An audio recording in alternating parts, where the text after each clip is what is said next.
Now we're going to understand how we can completely utilize the case statement. We are going to see three different types of case statements. You might have seen just one type of case statement, which is very common, but here we are going to see three different types of case statements. So first of all, I create a table called students and insert marks into it. And now I will use case to assign the grades. So here I have the name and the marks, and if the marks is more than 90, let the grade be A. 70, then let it be B. If it is more than 50, then let it be C, otherwise fail. So here we write case when condition, then what should appear, else what should appear, and as grade. So here this as grade, that is, here the grade is the column name. Now consider a case where I would want to know how many have passed. So marks more than 50, I would want to add 1, otherwise a 0. So I want to know how many total number of students have passed.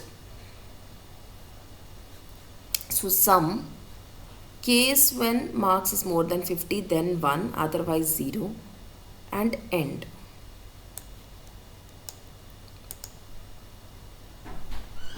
So the total number of students here is 3.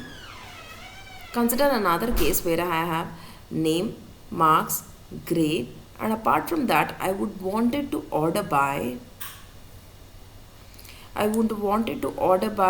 the failed student first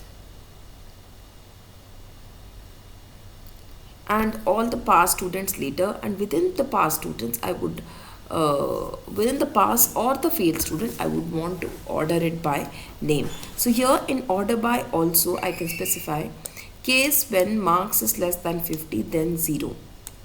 That means I want the failed students to appear first, otherwise 1.